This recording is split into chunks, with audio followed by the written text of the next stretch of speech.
Ladies and gentlemen, welcome to another episode of Watches Weekly. As always, I'm joined by Marco. Some interesting topics today. Yeah, some good ones. Some nice releases. Some nice releases. We're going to highlight a release that was shown at Dubai Watch Week, among with a few quirky things. So let's jump right into it. And the first release we want to talk about is Richard Mille, or RM, or Richard Mille, as I like to call it. You know, people always correct me. Like, Richard. It's Richard.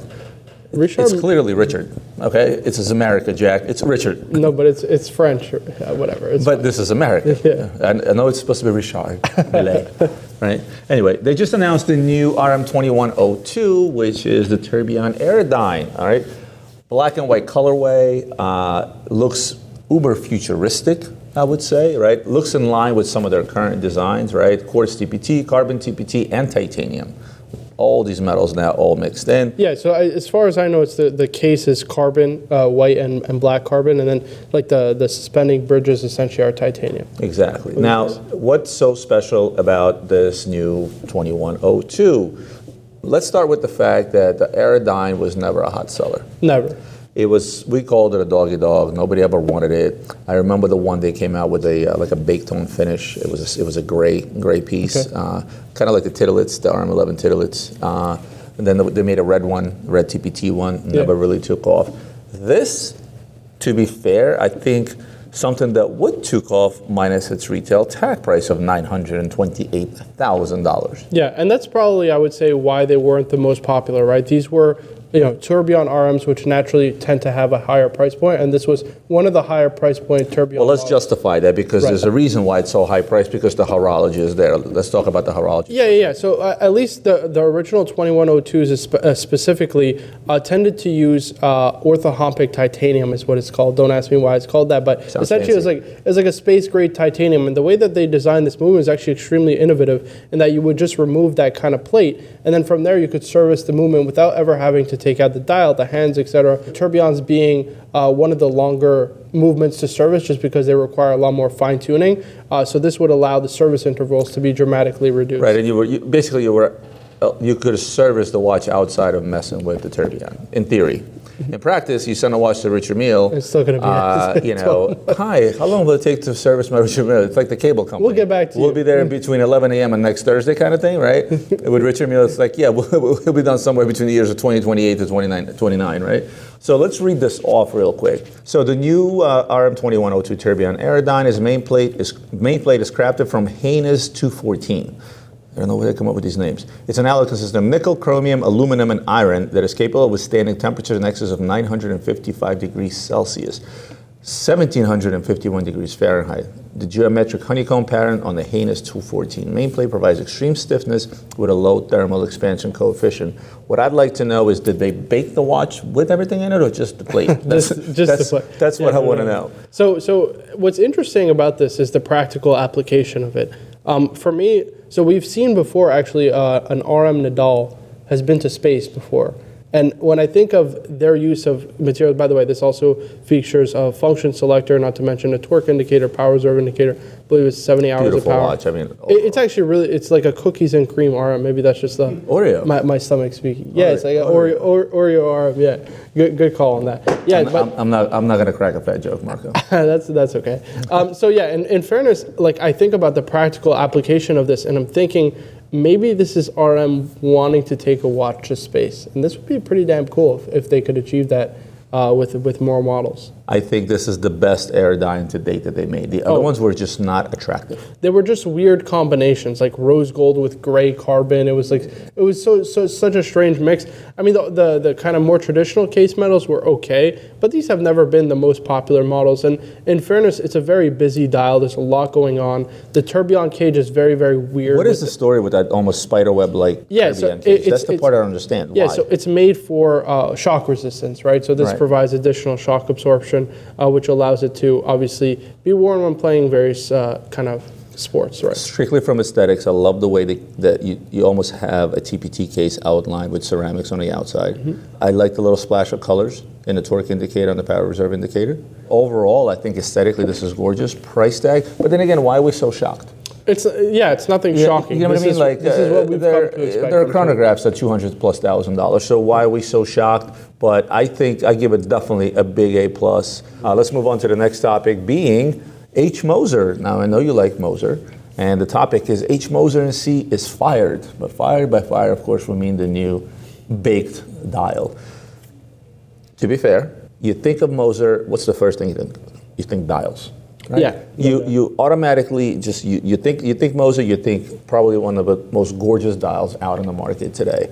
And for them to do an enamel, a fired enamel dial, I feel like is very, very fitting. What I don't feel like is very fitting is the price. 50% higher than its center seconds counterpart? Yeah, I think it's justified in multiple ways. First of all, this features a new micro rotor movement. That's it's brand new release for this watch specifically. Did they make the whole movement? Yeah, no. It seems like it's an in-house movement for the most part. I haven't really looked into it, It's the HMC 500, so...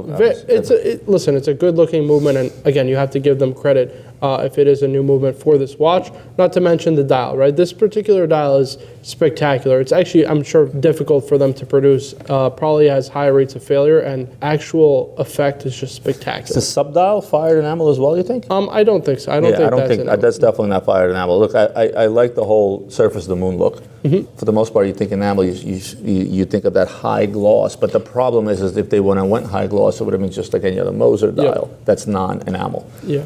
Thoughts on the fact that, a bit of a contradiction here, we're talking about a sports watch. With a more traditional dial. With the fact that enamel is fragile. Yeah, I mean, the thing is, I guess this is not something I would recommend most people do kind of arduous activities with, or, this is more of like a sports casual dress watch. That's the way that I see it. I guess people don't think of, I guess I'm the one that thinks of these things because I'm thinking to myself, well, how does one of the most fragile dials out there go hand in hand with a sports watch? Yeah, you certainly have to be much more careful wearing this. It's going to be prone to cracking. So yeah, no doubt about it. But I really like this release. I think this freshens up the Streamliner line. I think the price may be just a tad bit heavy. However, this also opens up opportunity for what I'm assuming is going to be different color enamel dials. Mm-hmm. I would love to see that in that red. Yeah, red would be really nice. I would love to see that in the green. I think they've done enough green, probably. But that particular dial in a brighter green, almost like a Rolex Stella green, would probably be beautiful. Let's get to the next topic, and that is the AP Penthouse. Okay, now you guys have heard of these concepts called the AP House. And again, nice marketing technique, right? I mean, all it is a boutique, right? Yeah. Except what they do is they rent or purchase beautiful spaces around the world. I do believe they have. I know they have the AP House in Soho. I've been there, right? Barcelona, Hong Kong, London, Milan, Munich, Shanghai, St. Barth, Tel Aviv, Tokyo, and so on and so forth. All the major hotspots. Yep. So what they do is they rent out these beautiful spaces that are much, much bigger than a typical boutique. Like you walk into a boutique in Bal Harbour Mall in Miami, it's the size of the studio. Maybe a little bit bigger, but this they rented. How many square feet is it? 11,841 square foot space in South Beach. The idea behind these houses versus actual boutiques, it's made to feel less like a store, but more of a place where you want to hang out. Yeah. It's a collector's lounge, right? The idea is, you walk in there, you're not being sold to, right? Essentially, you're part of the AP family. I mean, we discussed this off camera just recently, right? It's like, I will never understand, like, this whole play the boutique games. Like, man, if I have the money and I want to watch, I'm just going to go out and buy it. Like, what do I have to, like, stroke their egos for? Like, all of this to me is I want to go somewhere and spend $100,000. I want my ego stroked. Exactly. Or not necessarily, I don't want to have to stroke anybody's ego. Let's just start there. This is all just like smoke and mirrors for me. You know what I mean? Like, they really should be focusing on their customer service and rebuilding their brand image. Because, listen, I'm being honest with you. When it comes to AP, I'm a little bit worried at retail, not on the secondary market, at retail, what their future is. Specifically, one, because they have a new CEO incoming. Two, the brand image, I think, has been seriously affected by a lot of collectors who are turned off by the fact that they continue to get laughed out of the store, or they get forced to purchase watches that they don't want and don't want to take a bath on. And not to mention, nowadays, the AD games with AP, or the boutique games with AP, just aren't worth it anymore. Right, like you walk into an AP store, your code 1159s, your offshores. Not all offshores, some. No, but the majority of your offshore, apart from the ceramic offshores, like even the taupe is the most popular selling offshore in steel. It's under retail. The Gulf is still over retail. The Gulf is still over retail, but that's the lone exception. Your offshore divers, codes, you go down the list. The only ones that are really popular or that actually sell over retail is your Royal Oaks, which you can't even get. And the delta nowadays is not that big to justify having to buy all those watches that are selling for way under retail price. Listen, I'll agree 100%, but we also have to agree that this space, I mean, looks. Oh, it's going to be an insane. It's amazing. It's an insane space. Wraparound balconies. You're talking about a pool on premises. Like this is a place I'm going to want to come and hang out. But what I don't see myself doing is, like I've seen some of the other houses, right, where it's like a lounge, a bar area where you come in and hang out. It's not. What am I going to do? I'm going to go there for the day and hang out by the pool. Like I don't. I mean, obviously these places are meant to throw parties. An AP pool party. Yeah. Exactly. They're meant to throw parties. They're meant to throw events. And you know what? Think of the genius of this. Here I am walking into a place where, on the lowest, my average spend was going to be 30, 40 grand. Yeah. Right. Imagine how you feel. What's the word I'm looking for? How obligated you feel. You get invited to one of these places. Your guard is let down. You know what I mean? And you're there. You're having a few drinks. You took a lap in the pool, and next thing you know, they're like, "Oh, look at this beautiful Grand Complication Code 1159 for $1.6 million." And if you have that type of money, now you almost feel obligated. And this is a genius marketing idea. Imagine imagine if every client that bought a watch from us, and we sell hundreds of watches here a month. Imagine that if every client that came to us to purchase was wined, dined in a beautiful place with a pool, with a bar, and so on and so forth. Yeah. How much? How much would the percentage of closing would go? Yeah, I think it would certainly make my life. This is a slam dunk. Yeah. This is a slam dunk. Bravo, AP. I think that strategy is something that started by Francois. Obviously, I hope they continue this strategy because I guarantee everybody else will follow suit. Yeah. Let's move to the next topic, and that is new release of an old classic. Okay, DeBethune DBD Evergreen Digitale. Okay, it's reimagined. It's an old classic. One of DeBethune's most popular watches ever made. I'll argue that. I don't know if that was. It's up there. I think it's definitely up there. Like these are one of the, like, other than the kind of blue models, obviously those are the most popular from the brand, but this is certainly up there. They do say one of DeBethune's most popular watches ever made. Okay, we'll leave it at that. So you have the digital calendar display, the day of the week, day of the month, Dragon Minutes. Can we it's just a spiraling minutes, yeah. Okay, there you go. Jump in hour display, and the watch is a triple calendar. It is manual winding. Swiss price is 105 Swiss franc. Today's numbers is going to put that around 115, 20,000 US dollars. Basically, it's a surprise, okay, as a burgundy dial example of this watch was just released with the collaboration of Swiss Beats, right? So, and that was done really earlier this year. Exactly. So it's I would think that they would do something at least not so close, and maybe a different model, if you will. But perhaps the Swiss Beats model was that successful that they decided to follow it with the green. Obviously, I understand the play on the green. Dubai Watch Week, green is synonymous with the Middle Eastern market. I'm not sure. Well, the strap, I'm not a fan. I'm sorry. I think this is a knockout watch. Strap, dial, everything. I absolutely love it. I can't. I'm not even a green fan. I think this is awesome. Look, the watch, yes. The strap, I'm sorry. Yeah, that's fair.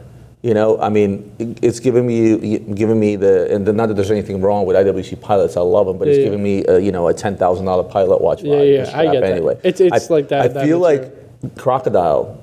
Exotic leathers, even almost like a Hermes leather texture on a very, the strap doesn't match the watch. I think this definitely dresses down the watch, which is the main kind of, I think, goal of, especially for this model, right, which has more traditional complications, right? Like I just sold recently a Cartier Tank Guichet, which has that same kind of spiraling minutes with the jump hour, and that's a pure dress watch, right? There's no running seconds like this. But in this case, you know, you're combining a calendar complication with a jump hour and a spiraling minutes. It could be a lot more dressy, but I think they dress it down and casualize it really well. Guys, for those of you that are listening to this and not watching, spiraling minutes is just a short window that will probably include 10 minutes, I believe, in total. About of showing your time, and you know the disc will turn, and you'll see a range of 10 minutes within that window. And then the way they did the inline, date, calendar, calendar is absolutely amazing. It's literally one line, no separation. It's super clean. One of the reasons that most people will say, well, DeBethune can be very sporty as well, is because of the size too. It's a large watch. Yeah, it's definitely to be fair, it's a large watch, and like if that was scaled down to a 36 millimeter, nobody would ever call it a sports watch. As is this. This is 42 millimeters. Exactly. Also. So it's not a small watch, and I think it's very hard to not bring up the fact that it's very versatile and sporty. It can be sporty, it can be dressy. Not just a dressy watch when you talk about such a size. Scale this down to 36 millimeter, I think you'd be hard pressed to call it sporty. Of course, that strap is something I would immediately remove and have somebody make me a new one. Let's go to the next topic, and that is going to be the Sapphire Takashi Murakami. He's part of the hype culture. You have, those pillows that he makes, they trade at enormous amounts of money. He's collaborated with anything out there that may be as hype as it can get, basically catering to a crowd from the young to the old. And when he came out with the flower, which is what he's most known for, and mind you, that watch retailed over $100,000. Yeah, it was not a cheap watch. It's not a cheap watch, and that's a watch we sold upwards of $160,000, $170,000. And when I needed one, I could not find one because you get that, should I call it a false sense or not? I don't know. You guys be the judge. But you get that sense in the back of your head that now I'm not just buying a watch, which most people now think of as an investment, but I'm also now buying an artist, right? He's older. When artists pass away, their stuff goes through the roof. Like imagine if you had an opportunity to buy a watch collab that was done while Andy Warhol was alive, or Basquiat, or any of the other modern greats, right? Or Picasso for that matter. From a major brand. And I know people make fun of Hugo that it's shit. It's not. It's a major brand. Yeah. Right? Let's just leave it there. So with this one, I think they're saying it's the fourth release if you count only watch, right? But technically it's only a third release, right? And everything is entirely transparent sapphire, so it's basically skeletonized because everything is sapphire. Look, it's total transparency. Lights will reflect every which way. The tourbillon is front and center. You can barely see the hour and minute markers. They're in there in the tourbillon cages. You can see them sort of peeking out just a tiny little bit. The horology is there. Yeah, it's a wonderfully designed watch. First of all, I think that, obviously it's very niche design too, but you have to take into consideration just how difficult it must be to design a sapphire case like this. Like the amount of sapphire Hublot must go through that just breaks due to, naturally needing to make these kind of forms in a sapphire crystal case is insane. So yeah, kudos to them. And then the look of the actual watch, I like the fact that you get to see the whole exposed movement. You see like the entire gear train leading up to the tourbillon. I think it's just a knockout looking watch. It's really, really nice. Would you wear that or would you give it to your significant other? I would give it to my significant other. I think it's a very girly look. I agree with you. Along with the colorful petals that were set in multitude of stones. Yeah. But it does carry the side where it would be one of those unisex watches. It's definitely a unisex watch. I would actually also wear this watch. Can you imagine what it took to cut this? Oh, it must be crazy. Because this has no right angles. This is a pedal. But the thing is, back then it's far more literally by hand. because it's all by hand, right? This is mostly machine. You think machine cut this? Yeah, I would assume it's mostly machine made.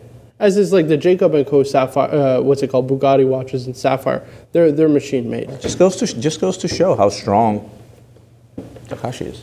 Yeah, it is what it is. So guys, I hope you enjoyed today's episode. I think certainly some good highlights this week. Again, sometimes it's difficult to find topics to talk about because look, something does happen in the watch world on a daily basis, sometimes not. So I think we found a pretty decent lineup. I can't wait for the AP house to open in South Beach. I will bring my swimming trunks and bring the family, the kids, and imagine I show up there with the kids and then have my daughter come in with like a little plastic bucket and stuff. I would just want to come here and hang out. She's got her floaties on and stuff. That would be awesome. Guys, thank you so much for tuning in. Marco, thanks for joining me. We'll see you next week.